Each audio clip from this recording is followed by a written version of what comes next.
Good evening, ladies and gentlemen. This is Nick with Skirmish Supremacy Podcast, and joining me is Robin. Hi. And we have Gary Nafka. How you doing? Which people may know him from Nafka blog. Yeah, Fate 212. Been there for a long time. I was about to say, like, Fate is the word that I know, the name that I know. I don't necessarily know Nafka blog. I know the username, but right. I just know it as like 212. Yeah. Well, I don't know why I said Nafka blog, except for that was the one that came into my brain. So that's the one we're rolling with. It's been rebranded, or not. There you go. I'll change the name of it. Here we go. Yeah, go register a new DNS name real quick. All right, so how's everyone doing tonight? Great. I'm doing all right. Kind of recovering. Buddy had a bachelor party the other night, so I'm still kind of getting over that. that would be a sign that it was a good night. I like to think so. And hopefully you got sent off pretty well. But that's a different kind of hobby. We're here for other hobbies that more people do regular time, because segues are things. Segues are things. So we've got Gary. Who is Gary? Why do we have Gary? Gary, what makes you Gary? Gary, where are you, Gary? I'm here. I haven't left. And I'm glad that you recovered so quickly there on the bachelor party. Well, thank you. I try to be resilient. No, you may know me from Fate 212, like we were talking about. I've had that site going for about 9 years or so. And I think we're coming up on a 10th year anniversary, maybe next March. Oh, congrats. Oh, nice. It's quite a while. It's been busy there over the number of years. Yeah, I could see that being quite busy. But we've been working on a game, which is I think what we're going to talk about. But we've been working on the Genesys project, which is a tabletop miniature game, customizable. And we've been working on that for about 6 years now here. Oh, goodness, 6 years. That's a little bit. And we went through a large open beta for about 14 months of that. So it's been a very long process. 14 months of open beta. That is definitely a long process.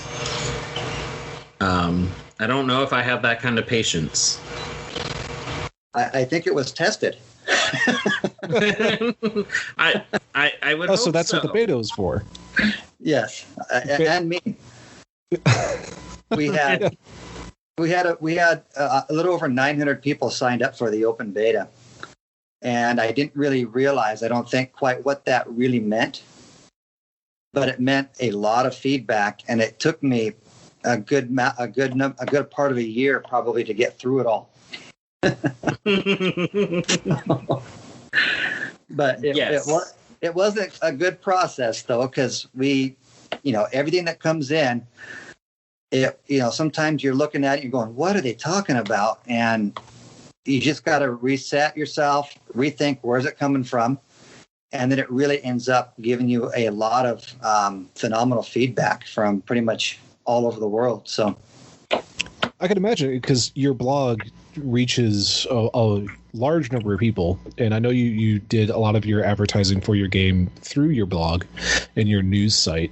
That's how I ended up joining your public beta for a little bit, enough to read the rules and kind of think through some of the mechanics. I didn't have a chance to actually try the game, unfortunately, because of timing for me. Last year was kind of rough, but I imagine having that reach already, that established 7+ years of readers coming to your site on a regular basis and being able to pull from that pool was a significant boost to your ability to test. It did. It gave us really from all different angles. I think that we were hit from pretty much any, and some angles I didn't know existed. But I think what going from when the game was first in concept to the open beta, and then after the open beta, the game grew not only in scale some, but also with a tremendous amount of depth. And we were able to work through a lot of the mechanics that were in the open beta and really refine them so that they are pretty smooth and a lot of fun on the tabletop. So. Nice. So can you kind of give us a brief description of the elevator pitch of what your game is and kind of what's the big draw for people? Well, overall, the Genesys project is a game. It's a customizable war game where you create your own faction by selecting your own traits that come with abilities. And once you create your faction, you go even further and you create your unit classes, which are all the different types of units that have different abilities beyond the entire faction. And it allows you to really customize and play either to your play style, to miniatures that you have in the closet, to miniatures that you want to get to the miniatures don't have a game to them. It really opens up a wide variety of what you can play and what you choose to play. I mean, there's so many armies I have in my closet where I use part of it, or I don't like, I didn't like the rules with the model, but I love that model. And now I have, we've been playing with these for the last several years, and I get to get them on the table and get some wear on them. Nice. That is great because, well, I've been having a lot of conversations with people lately about models in the closet, sorting them out, trying to use them, where to use them, game systems. I've been doing the same thing, going through, I was saying in the pre-show that I just moved my big gaming table out of the hobby room, and as I was doing that, there was literally some stuff on the gaming table that I haven't even seen in a year or two, just because other stuff had, other projects had literally piled on top of it. They get that dust on them that's really hard to get off. Oh goodness! Actually, somebody posted a picture the other day of a model that, they're like, I really have to clean this before I finish painting it, and it had a layer of dust, like it was visible even with the camera. I was like, oh goodness. So totally excited for another game that helps get models back onto the table. So you were saying that you get to build a faction and you build it with selecting traits and stuff like that, but what kind of genre are we talking about here? Well, gameplay wise, we have 3 ages of gameplay. The first age, which is what we are going to Kickstarter here shortly on, is the birth of Genesys and is in a fantasy, medieval, Renaissance type setting.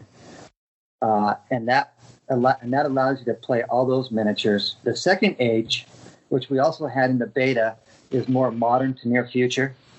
And the third age is the far distant future. So the idea behind the Genesys project is that you can make your faction in any of the ages that you want to play in, and play them through those ages and even from one age to the other, and you keep advancing your faction, evolving your faction as you play, so that you're able to create this long, extensive narrative, this history, in fact, of your faction, from heroes from way back to, and to the future, where you plan on going in the future.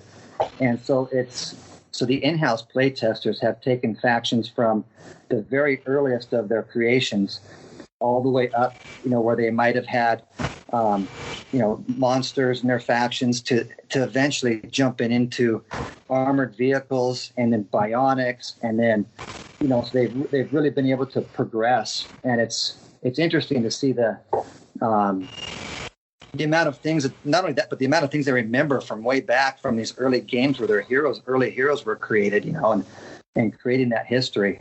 So the narrative is that you create through playing the game in the long run is part of the draw for it, because every game that you play has an effect on your faction.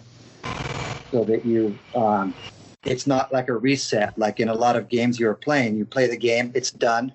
That really cool event that happened was cool, but now it's done. So there's nothing that came out of it. So it just basically resets your faction or your timeline, and this just keeps it moving, and it makes it exciting and kind of exhilarating sometimes to see where you're coming and where you're going. So as you talked about the timeline, all I could think of is going to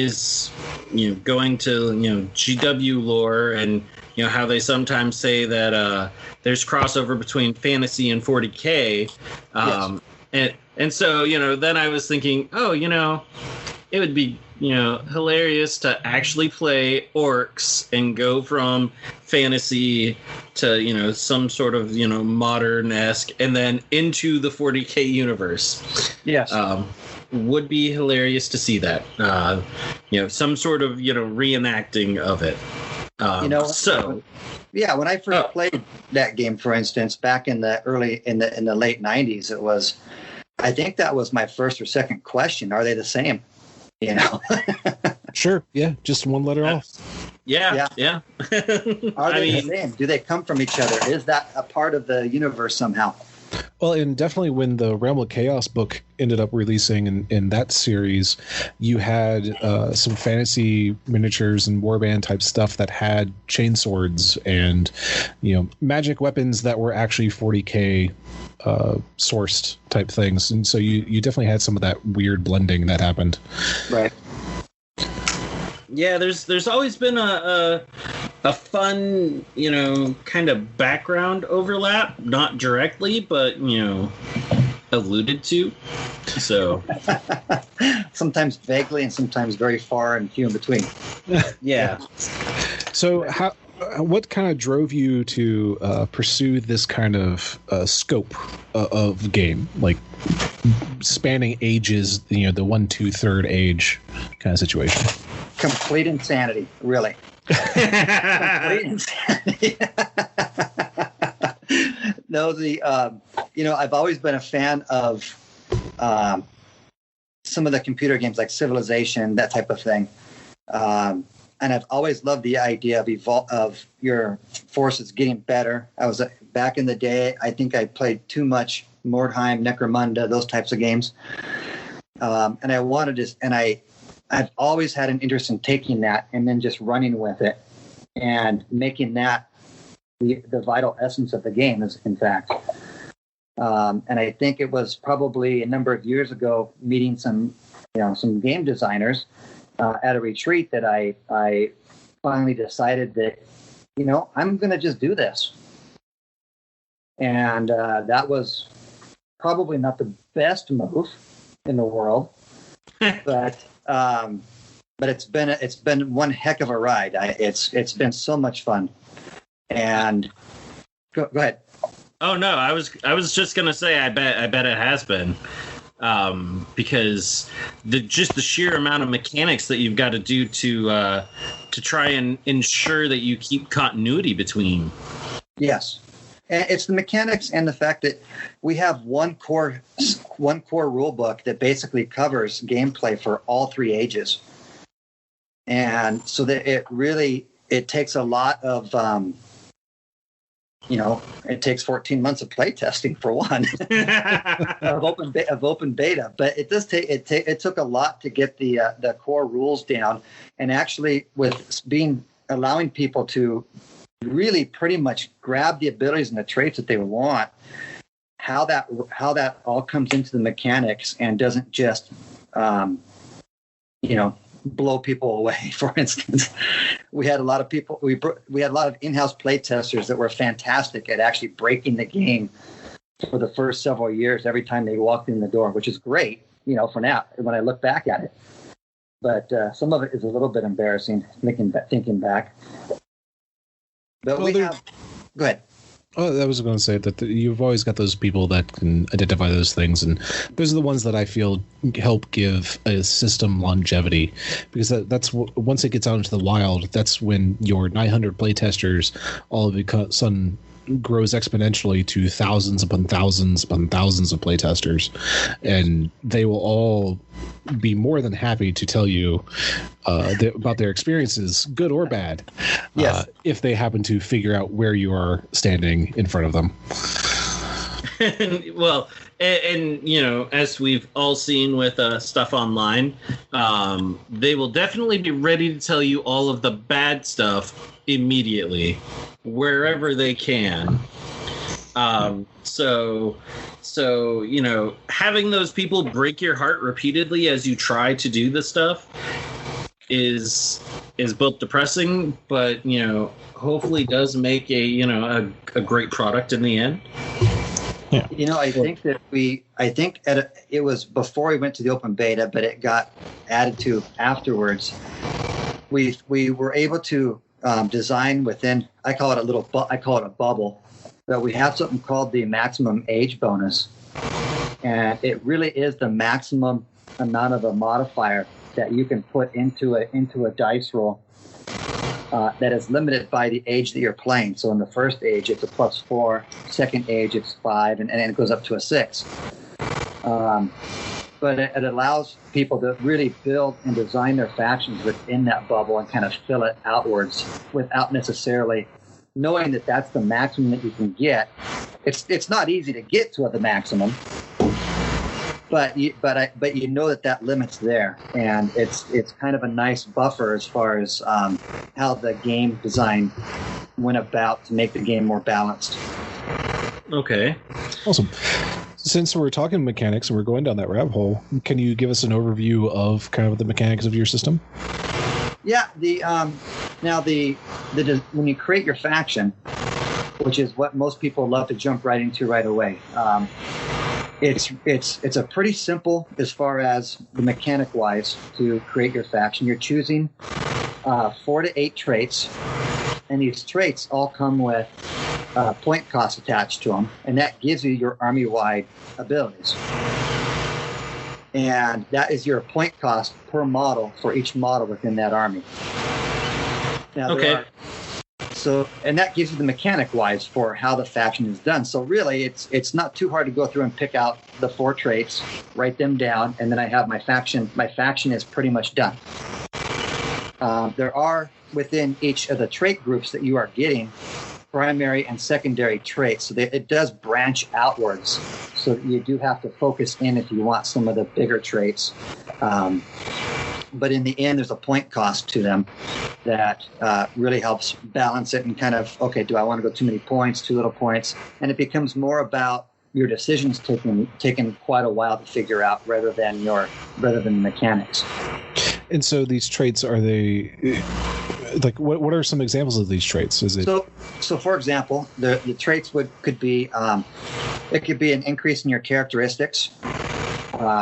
It could be bonuses on the game table, whether it's coordinated attacks, getting bonuses to those. It could be taking extra advantage of cover, extra movement. There's really a very wide variety of these abilities, and some of the traits actually come with multiple abilities involved in one package. Some of them increase your model size and stuff like that. So really, it's those four to 8 traits, and most people generally pick not quite 8 traits. I don't see too many people going all the way maxed out. At least not the ones that have been playtesting here for a long time.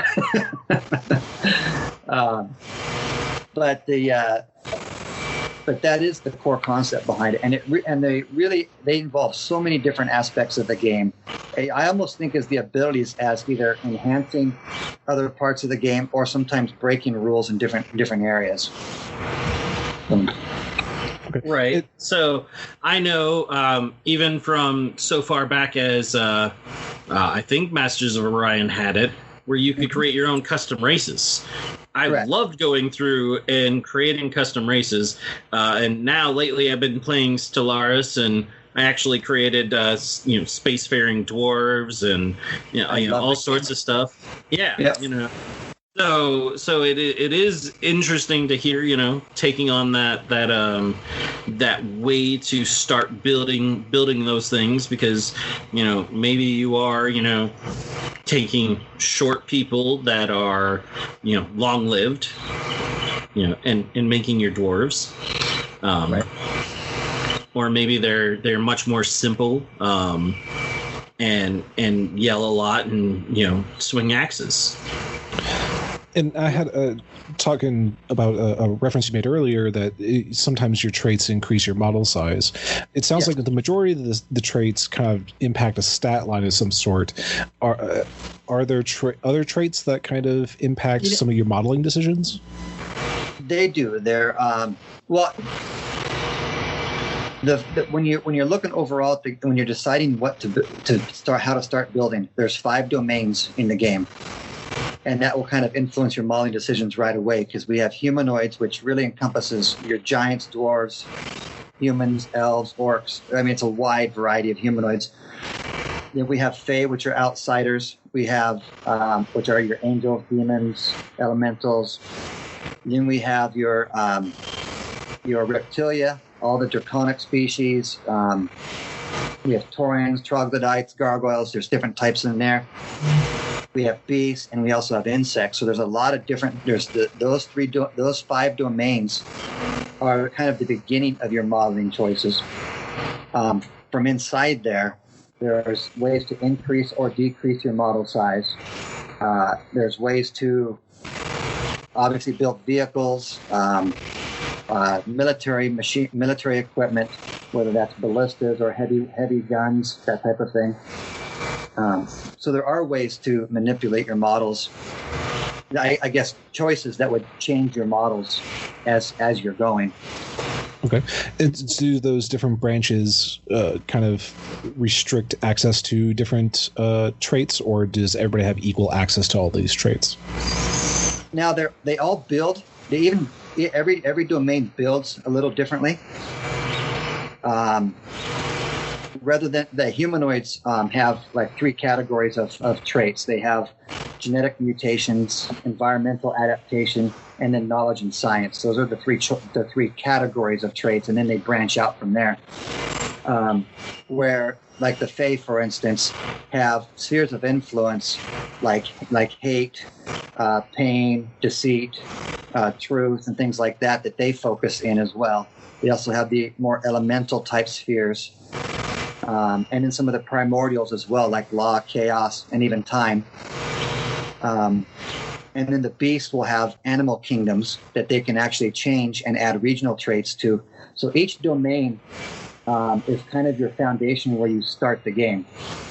And you pick a domain, for instance, if we were picking humanoids, you might also, at some point during your playing, actually cross over from one domain into another. So you might start off as this more Spartan-type army, but then one of your leaders gets something like forbidden lore, and then starts taking things out of the Fae sphere of death. So you might all of a sudden get some undead soldiers in there, or something to that effect. So you can really spread even from domain to domain in some manner or another. Ooh, I like that. I like that ability to progress and possibly, change.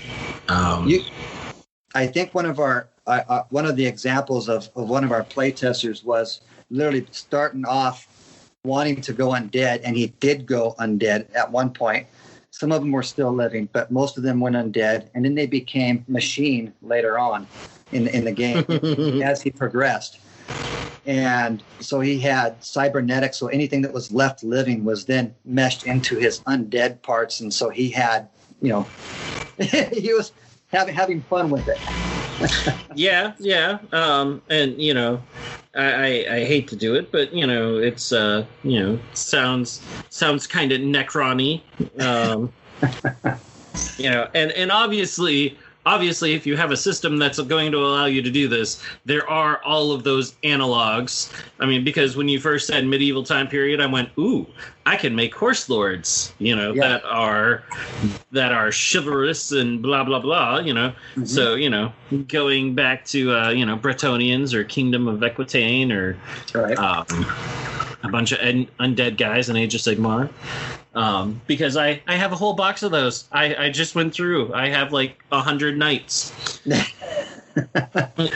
So, And the exciting thing is once you start playing through that, you can really start branching out your classes and creating your heroes. Your heroes are mostly gained from gameplay. So it's, if you have something going on that happened really cool in a game, we've all had it before where something weird happened and all of a sudden these guys saved the day. You can actually make a hero from one of those survivors. Wait, so dweeb can actually become super dweeb? Yes. Yes. I mean, I don't even know how many times I literally have had that happen. Like, you, Mr. Unnamed Dude. Yep. I wish I could promote you. There is something special I'm going to do, like put a little paint on your base that signifies you are Mr. Awesome. Yep. Though he usually ends up dying in the next game. But here you can actually give him hero talents and give him new abilities that will help him become a hero and even level up beyond that. All right. I had a friend that I played with a lot here when I first started playing tabletop miniature games, and I swear he had every part of his Imperial force. Every guy had a name in every squad, That is dedication. Yep. I don't think I can come up with that many names. It's just I can't either. Physically impossible. Good at it. He loved doing it. So, though I do like Owen from Gaming with the Cooler. His thought process is on it. No one gets a name until you kill something. Once you kill something, you get a name. It's a pretty good way of doing it. It is. You have to distinguish yourself. And that was one of the other things too that we did along those lines was with the point values that you're playing, the game size, is that the smaller games are geared towards your lower level classes.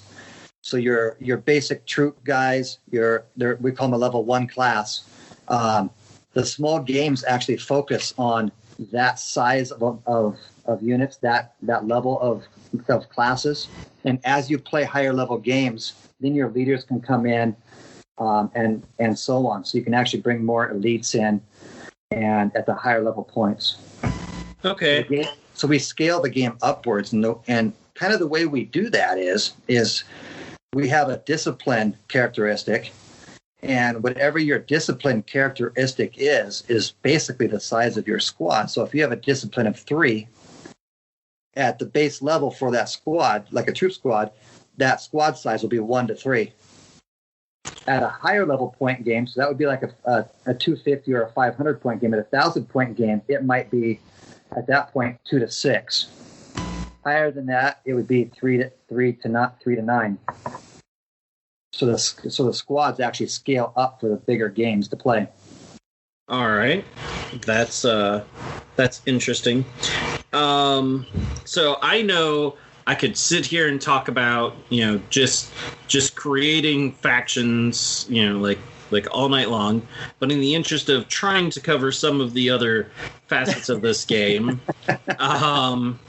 you did just hit squads that, your leaders, their experience level and stuff like that. And even the point scaling will allow you to bring more guys.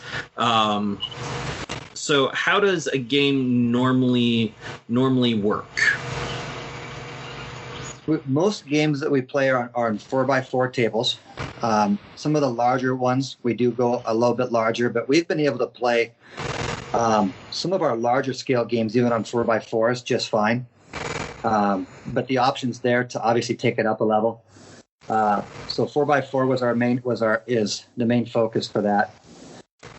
For playing a game, each player comes to the table and rolls for their own primary mission. So you have your own mission. For instance, mine could be to kill as many of your guys as possible. Yours might be to gather objectives that are on the field.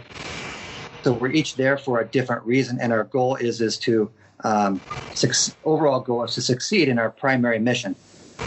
That's the number one goal, and that gives you a mission award at the end of the game if you accomplish that primary mission. Okay. Oh, go ahead. So yeah, and that might give you new traits or new abilities, or you might decide, hey, I'm going to not take those traits and I'm going to make a hero out of this guy because that was awesome. You could get new artifacts, new weapons, that type of thing. So it allows you to advance your game. And some of the abilities that we were talking about, what type of abilities, how they affect the game. Some of them allow you to roll for additional rewards, so you have a choice, or even possibly change your mission before you sit down and figure it out. So once you have your primary missions, the next thing that you do is you're sitting there, and both of you make your army list based upon the mission that you have, seeing the table already in front of you, and kind of having a concept of what your opponent, what their faction is.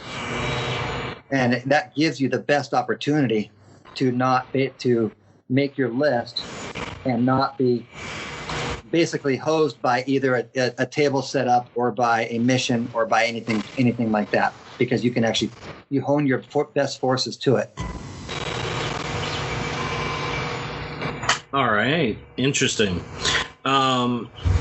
So once we get into the game, I guess most importantly, what are we doing? Are we rolling dice, drawing cards? Throwing rocks, right? No. Throwing rocks? No. But no, it's a D6 system. It's a D6 plus your characteristic system. And every time when it's your turn to move on the table, we have alternating player turns. Okay. And within your player turn, you get a number of activations equal to your highest command characteristic on the table. That can change during the game or even during a round if you happen to lose your leaders, and it's a great tactic to take them out. But you're allowed to activate. So if it was my turn, for instance, and I had a command of 4, I would be able to activate 4 different squads before my opponent would be able to. And then he would activate what his command is, and then we would go back and forth until every squad has been activated for the game round. And that would end that game round. That actually reminded me a lot of AT-43 to some extent. Not necessarily the mechanics of it, but the emphasis on officers and having command scores. That particular game, I don't know how many people played, but you ended up having different layers of leadership that you'd use for bidding points and performing special actions and things like that. Right. But it behooved you to try to target and assassinate your opponent's leadership before they could ever do anything of importance. So reading through your mechanics there really kind of reminded me of that. Another kind of at the beginning of game setup and that kind of thing, I remember there was rules for setting up the board and time of day and weather. Did those happen to make it through the beta testing, or they did, and they're still there. They're still there. I'm sure they have been altered or rewritten some. Sure. Well, those were really kind of neat. I liked that idea and bringing in those kinds of concepts to the fight, because you've obviously put a lot of thought in how people approach a game and approach an engagement with setting up the mission, setting up the board first, and then figuring out your forces in order to, as you put it, bring your best forces to the fight. So I like the fact that you've got those other kind of like night fighting mechanics and weather mechanics impacting your gameplay there too. And one of the other things that's nice too is if you do have, say, a commander or a hero that has certain abilities, you can actually try and alter those as well. So like, say, delay the battle, for instance, if you've got a commander that can do that. So there are abilities that actually affect all of that beginning of the game kind of setup as well. Okay. And so we've got our board, we've got our mission, we've got our daytime or time of day and weather. Yep. Now figuring out the actual forces and figuring out game size and stuff like that, how do you kind of walk through that process? Well, you're going to decide probably before you come to the table. I mean, most people have an idea of what they want to play, but you decide your board, your point level that you're going to play first. So if you're playing 1,000 points, for instance, which is it's a good lower level game, Sure. It's not too low. It's not too high. You can get your commanders in there. You can get a commander in there anyway, for the most part. You get some elite forces. You get some troops. So it gives you a good variety of a play. You get to the table, and I kind of got myself sidetracked on your question. So Sorry. it happened. My mind was going on something different. I'm pretty good at that. So I think we're talking about what you do at how you start the game. Is that right? Yeah. So we've got our board. We got our mission. We're going to figure out our forces. Is there kind of like an organizational chart to pull from some of our 40K references? Is there percentages based if you want to go with old school fantasy type stuff? So the way it works is you have different levels of classes, and they're numbered basically.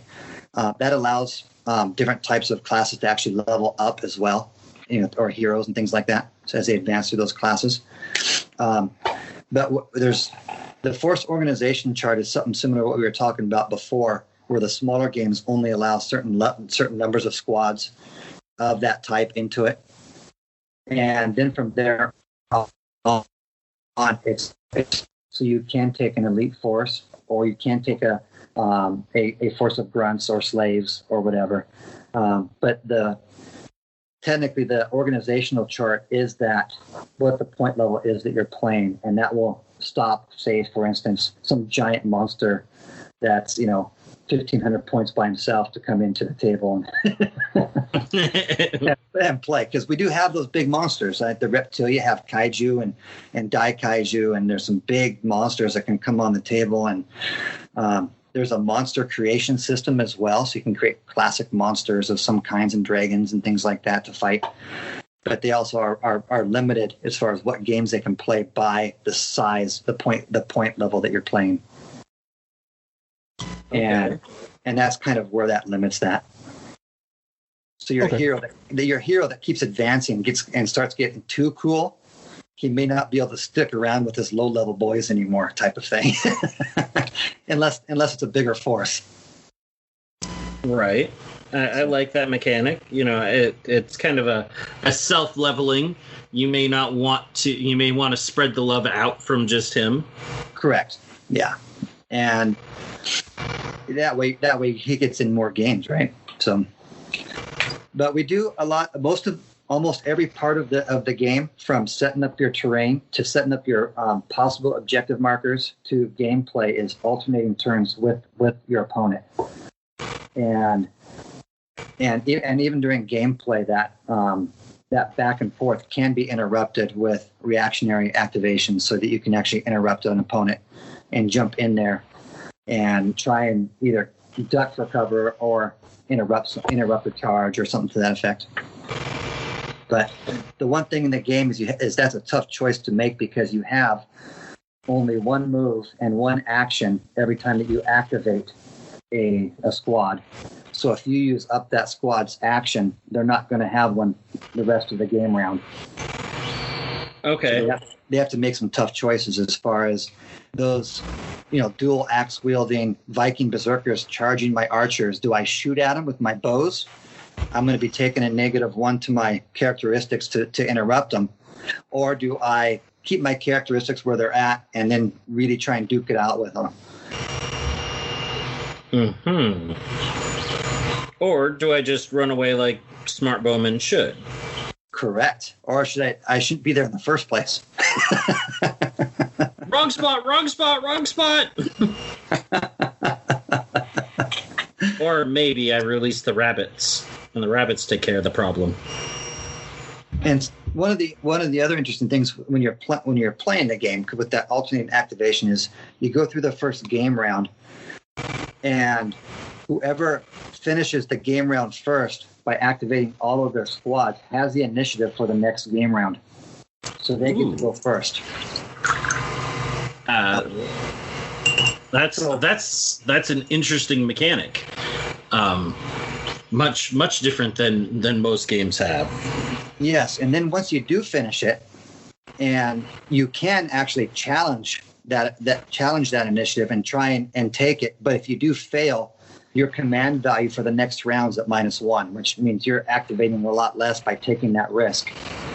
So it's about making those choices. So I went first, or I went last, right? I've got a high command, but if I challenge him, he might get that bonus to actually keep it, and then I'm going to be at -1 command for the next game round. So it's always a matter of weighing your options and your tactical options on the game table. All right. How many game rounds consist of a typical game? A typical game goes 6 rounds.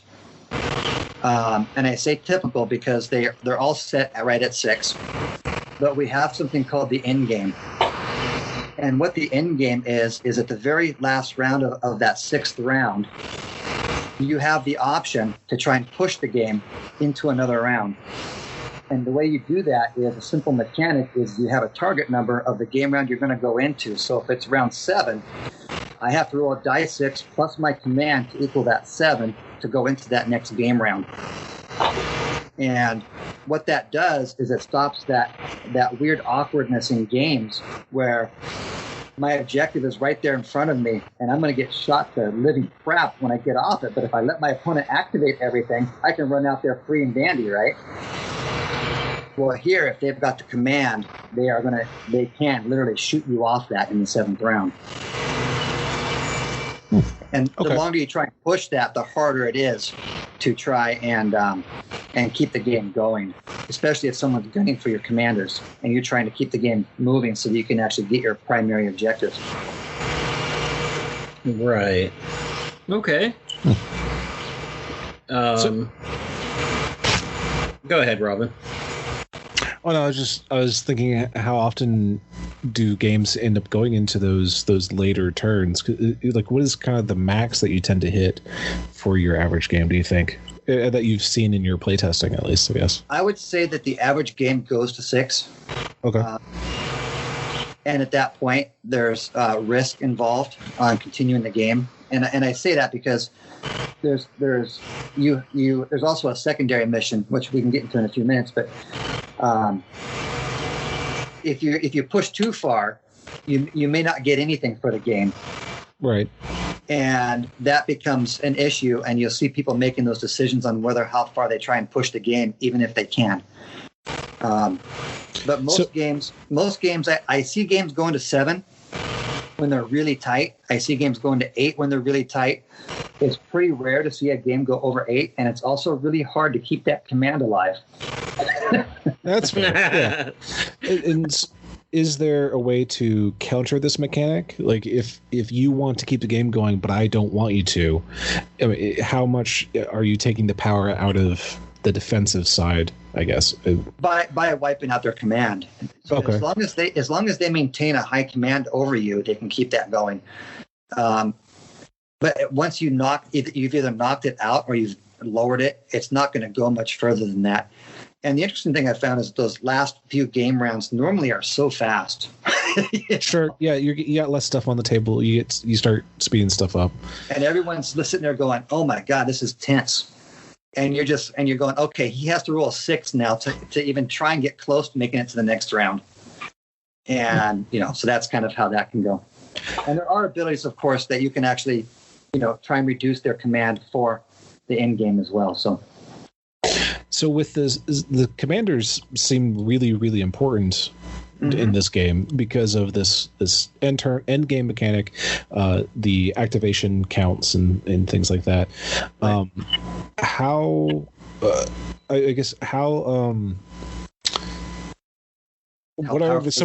how powerful are these commanders, and what are some of the defensive mechanics? Because it seems like everybody's going to be gunning for your commander as soon as possible. Like, that's going to be kind of like the go-to game type is going to be like this decapitation strike style game, and you're going to have some people who are going to try to play super defensively and keep them hidden all the time. You've got some that are, but you might want to use them for offensive purposes because they might be super powerful. So what is that kind of look like in your typical game? So in our typical games, I find the command mechanic, even though I love how the command mechanic works. for example, I know that my personal faction that I play with these guys when we're playtesting has the absolute worst command possible. All right. And as far as how that balances into the game, it's not an overwhelming mechanic in the game, because I compete just as easily, and so do other people that don't have that mechanic. Or if someone got their mechanic knocked out, like I said, most games, that round 6 it's a sweet spot, and it's nice to be able to knock out the commander. And if you have an opportunity to do so, you will, or you might throw extra guys into it. But it's a way to play. It's one of the tactics that you can take. But it's never been in the play testing one of those that is game breaking or will change your chances to win are none or little if you're not in that, competing with that. Okay. And you mentioned earlier that there's a secondary win or objective condition. Correct. Can you talk about that? Yeah. The game, the secondary mission is kind of a tiebreaker in essence. It's a shared mission where before you have your own individual missions. The secondary mission is not rolled until after the second game round. So at the very end of the second game round, you roll for it, and it really changes the dynamics of the gameplay on the table. And it becomes important because for everything that you do, whether it's getting your primary objective or stopping your opponent from getting theirs or getting your secondary objective, you gain progression points to advance your faction from the first age all the way through the second, third, fourth, and whatnot. You are gaining progression points by what you're playing. And that secondary mission being shared, one person's going to get it or nobody's going to get it. But it is kind of that tiebreaker, and it's also sometimes your consolation prize if you can't get your primary objective. Sure. And get those progression points, because those progression points, when collected, can lead to buying new traits as well. They can be turned in as well, or spent in essence. And that's how you end up progressing through your different ages. Correct. Okay. So, and the way it works is if we're playing 1,000-point game, then I have a 1,000-point army, you have a 1,000-point army, and each of us have the ability to gain 1,000 progression points. It's based upon what you're bringing to the table. And that is split up by 50% of those progression points are gained if you succeed with your primary mission. And 25% are gained if you stop your opponent from getting his, and you gain 25% from the secondary mission, equaling 100%. Okay. And so once you've got your progression points, what do you do with them? You either hold on to them to advance. You need a certain amount of points to get to the second age, or you spend some of them here and there to get an extra trait or an extra ability that you've been somehow not been able to get out of the mission awards. And people spend. I don't think there's anybody that really hoards onto them completely in the game. People do spend them to adapt to each other within the gaming group. Just like in any other type of forces, as one person's building their faction this direction, the other guy's sitting there going, well, I got to make sure I can at least handle that. So I got to make sure I adapt this way. Yeah. The arms race. Yeah. Yeah. And within gaming groups, they kind of adapt to each other in essence, back and forth through gameplay. Okay. I had a thought when you said, if you reach 1,000 or reach the threshold, you move up and all that. And all I could think of is Civilization, and you got this one guy who's still got knights and lances, and you're rolling on them with tanks. We've played this game. We've played quite a bit of games from the second age to the first age. Cross age games. We've done them, and we've had a lot of fun with them. Of course, the first age guys bring in a lot more stuff. And we've not had a I think maybe going from the third age to the first age, you're going to have much more of an imbalance. But between one age to the other, especially if somebody's just getting into that next age, there's really not a huge, gigantic, distinct difference. I'm in the second age. I now suddenly have tanks. Right. So it builds a little bit slower than that, and then especially when you're trying to build better tanks, because we all love customizing our own tanks. That's fun. But the really big stuff is going to take a few games probably to get into them and get those bigger guns that you think that you might need. So I shouldn't buy Bane blades right away. No, not for the.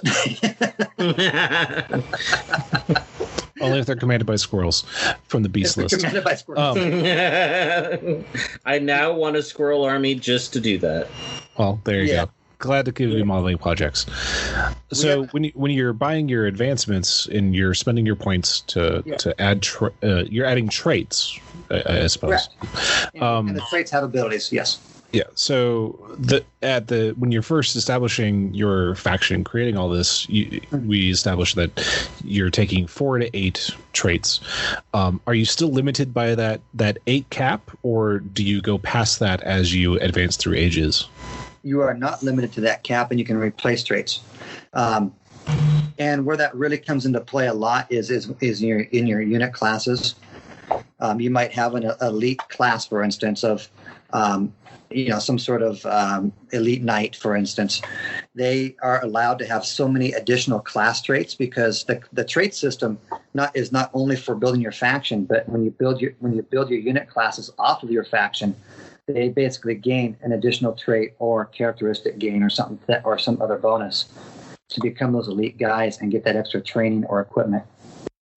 And so, once again, I got myself sidetracked again. You got me thinking of knights with your knights and all their armor. But you have a maximum number of class traits that you can have, so you are replacing those traits, and sometimes retiring a class and building a new class. So when you mention replacing traits, I'm kind of all of a sudden because it's Nick, I think of dwarves. One of your genetic mutations for humanoids goes down dwarfism, and there's dwarf for like 4 points, and I'm presuming it affects a stature kind of thing, and then you've got the paralleling that you've got gigantism for 8 points as a primary trait. So can you replace something like that, like the dwarf trait with gigantism, and then all of a sudden going from some point in time in your first age, all of a sudden your faction has a growth spurt and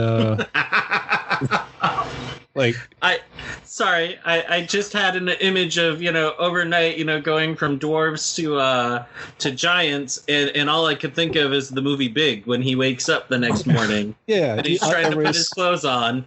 Yeah, so when you're replacing traits, I guess I'm not to be too ridiculous, but what I'm kind of thinking of is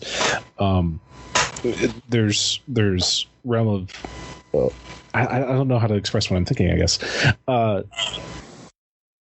Are there restrictions on what you replace as just a flat replacement? No, there's not. You just have to make sure that any prerequisites that you have, that you do maintain your prerequisites for your other abilities. So if you took out the dwarf, the dwarfism, for instance, it's for 4 points, which you either have the book open or you have a wonderful memory. And yeah, I got it right here. Yeah, no worries. So if you take that trait and you replace that trait, and no longer have a primary trait, you now lose those other traits because you no longer have a prerequisite of any of the secondary traits. Okay, fair. So yes, you could go into giantism. In fact, you could keep dwarfism and then just add giantism as well if you have the traits available. Now, what that does though is there's a point cost plus or minus. Okay, so now I'm adding quite a few more points. How many of those points are just kind of contradicting each other, right? Right. And then you get into some of the building strategies and tactics that some of my playtesters spend, a long time going through and trying to figure out, well, if I do this and do that, and then I can go through and do this. How can I min and max? Oh yeah, no, definitely. Because like looking at things like under gigantism, you've already got increased size underneath one of your primaries, and then numerous secondary traits also have increased size. Yes. So presumably those stack. They do. And so you could end up increasing your size, 5 or 6 times, maybe more. It looks like if you end up just taking as many secondary gigantism traits as you can. You can go through there, and we have model sizes, and there's some things that involve that also. If you're a larger model, you have longer reach, and some things affect you less in the weather. For instance, large models can go through all that heavy rain easier type of thing. So there are some benefits as well that people gain from being large, or I guess even bigger. And make a great target on the field as well. But sure. But at the same time, if a giant flood comes through and washes away all of Nick's doors, and you've got your giant standing there just going, yeah, all right, it's taking a bath. So one of the things that we have inside those, since you're looking right at you're looking at we call it an evolutionary branch, and giantism, dwarfism, those are 2 separate evolutionary branches. The one thing, if you see something called an increase, that type of an increase, which is normally a characteristic type jump, those do not stack within other evolutionary branches. Okay.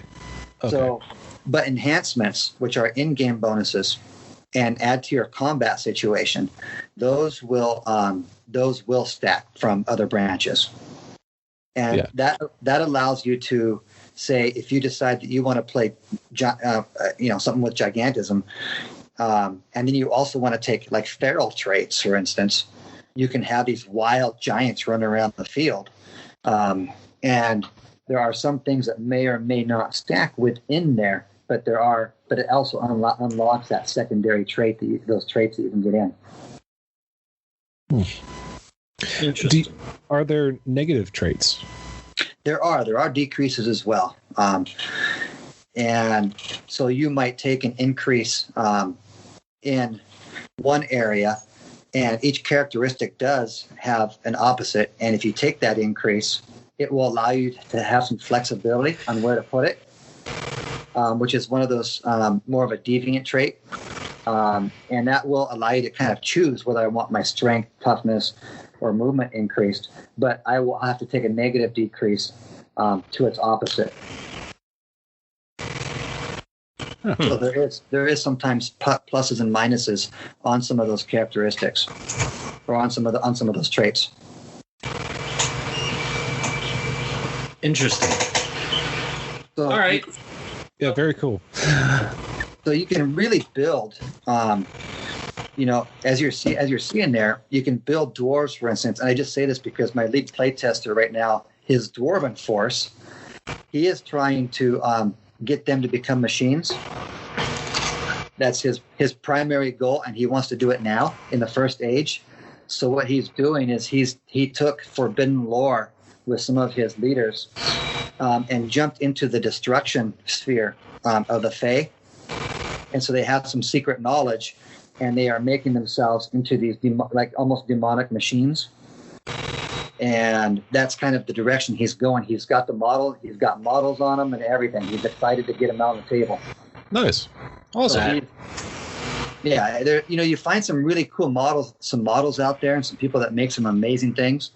Some of these other companies out there, and that's what he did. He found these models, and he's like, they're all dwarven machines with crossbows and axes and stuff, and I got to have them. So. Yeah, and you've certainly got a lot of flexibility built into this. We're talking a lot about some of these traits and things like that, and I just want to emphasize that for the preview that you've got out there, the promo rules. Yes. You've got just the human branch or tree, and the attributes or traits or a second, traits. Traits and the branches and all that kind of business is about 10 pages worth, I think, of just that content of what these things are and how they work. So you get some really complex options with this. Just within the promotional material that we sent. Yeah.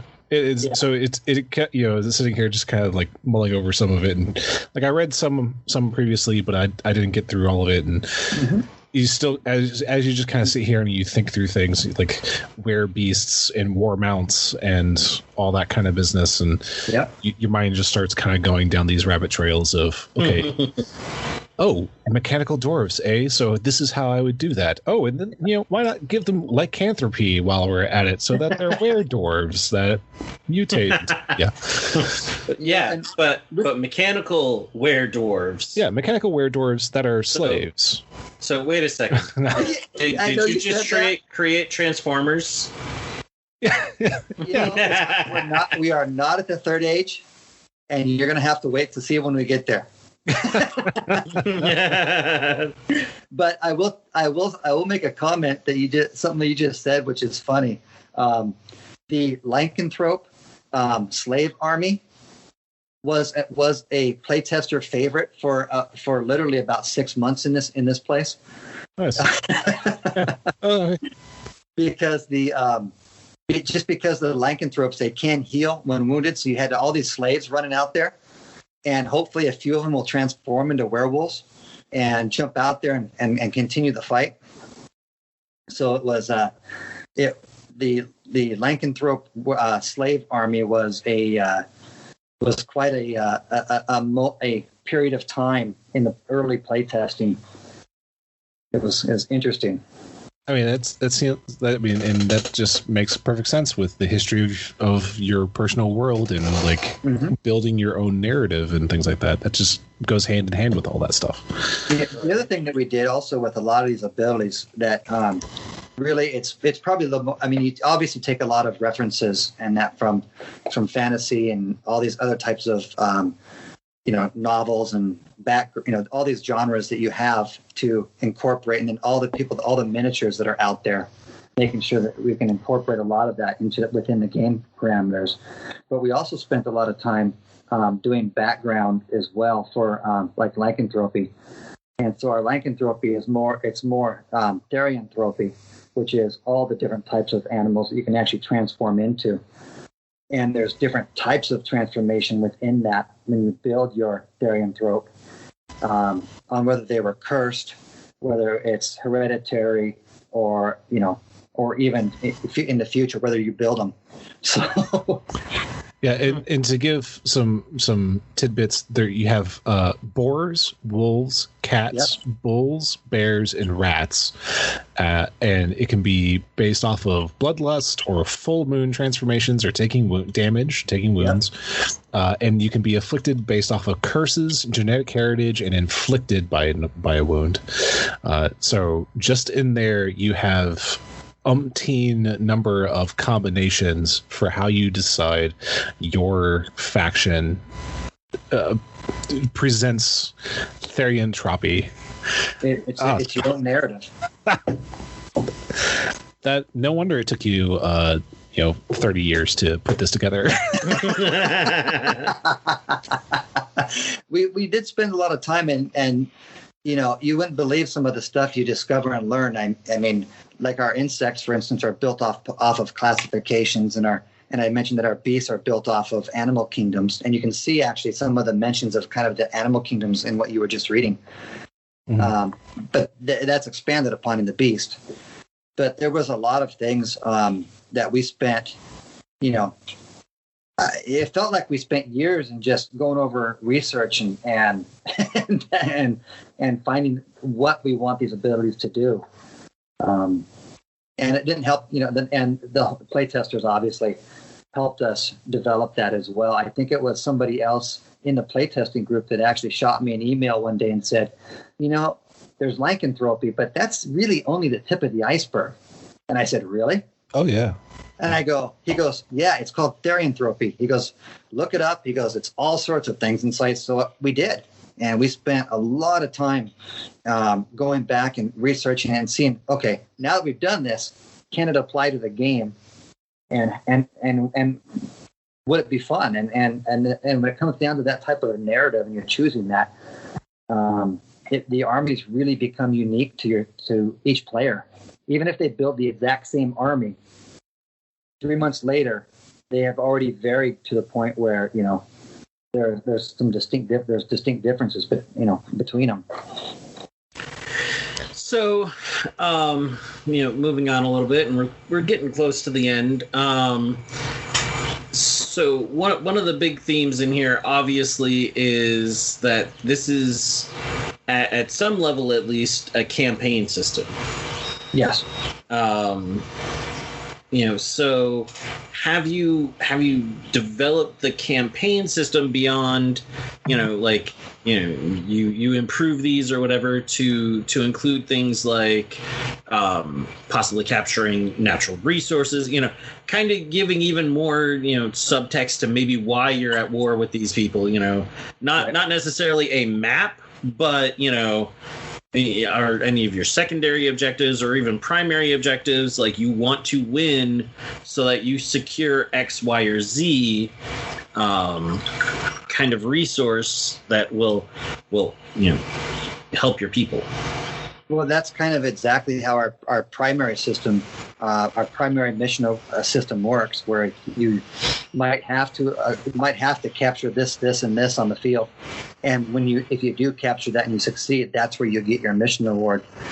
As far as like a terrain map, we have not gone that far. Right. But we do have that primary mission where you might be in there to grab an artifact, or you might be grabbing some objective markers, or you might just be defending yourself.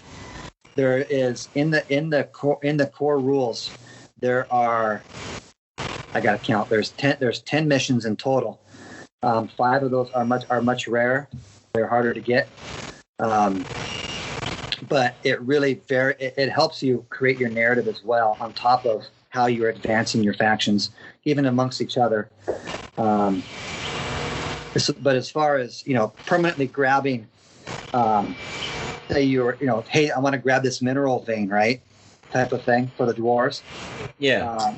What you might do is I had a mission where I had to hold this, to grab this area or take this area from my opponent, and now I'm going to take something called abundant resources, which is a trait which gives me extra X things to reduce on certain types of items, so that I can get that abundant resources into my faction.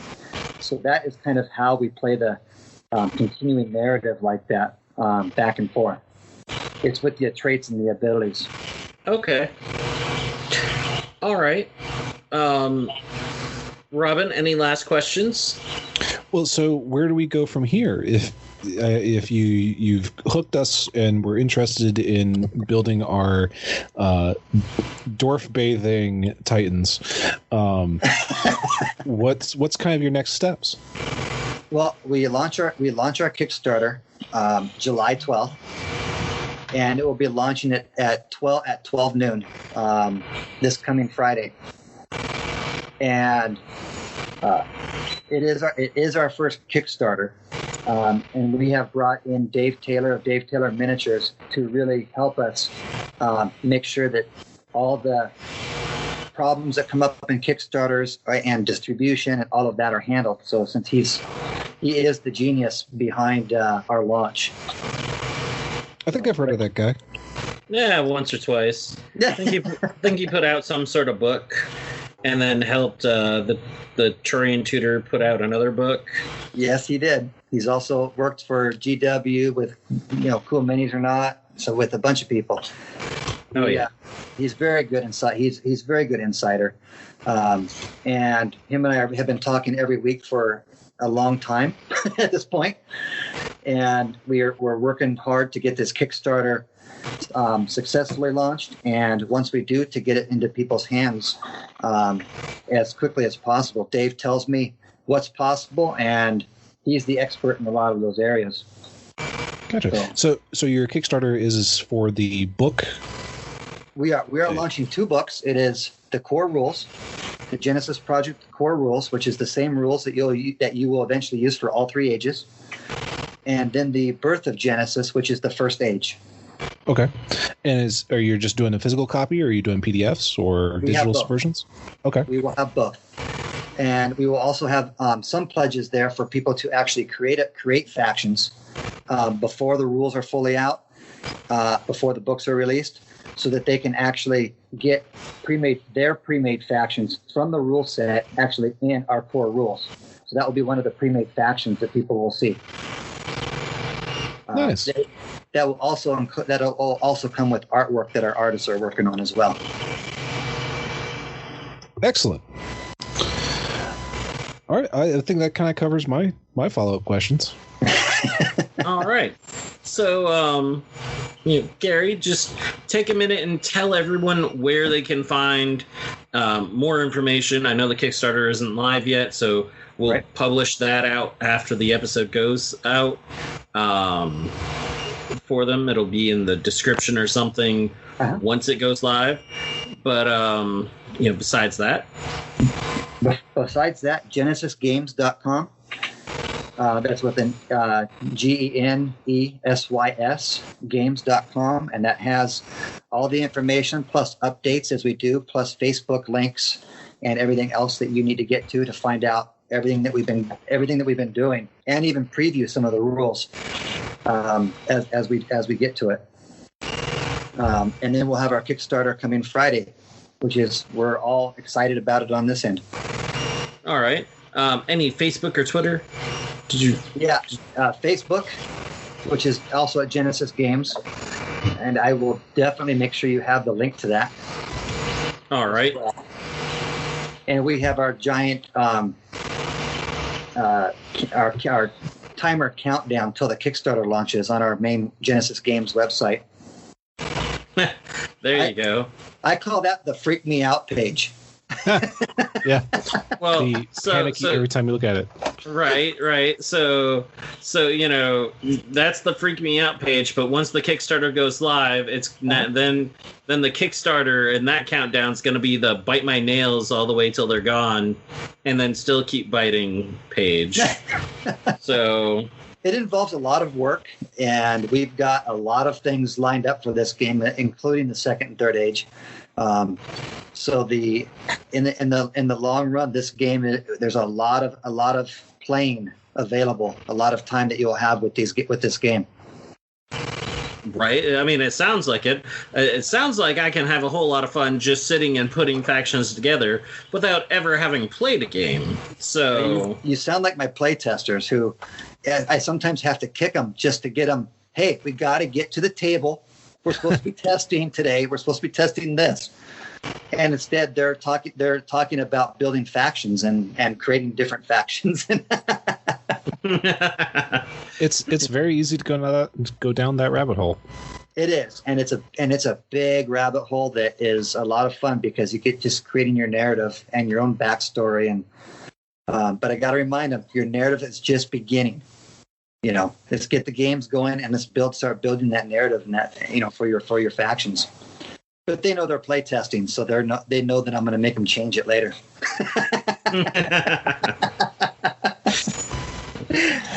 Right. All right. Well, Gary, thank you for coming on. It's been a pleasure. I look forward to seeing the game succeed and seeing all the great things that come from it. Well, I once again, thank you for having me on. It's been great to finally meet you two in person. I've listened to your podcast before, so this is, it's good to meet you guys in person. Well, thank you. Glad to have met you as well. I'm hoping you guys are coming up to Nova this year, right? No, there hasn't been plans on that. Actually, I've had to cancel. I was supposed to go to Kubla Khan, and I ended up having to cancel that last minute. And then work's been crazy enough that I've actually canceled the last couple of vacations that I've had lined up. So I don't know what's in store for me for the rest of the year. The only one I do know that holds the sacred place right now is Adepticon. Right. So, but we'll see. Yeah, one of these days we'll bump into each other. I know it. Oh, definitely. So, all right. Well, everyone. right, thank you. Gary, thank you for coming on. To our listeners, thank you for listening. And until next time, bye.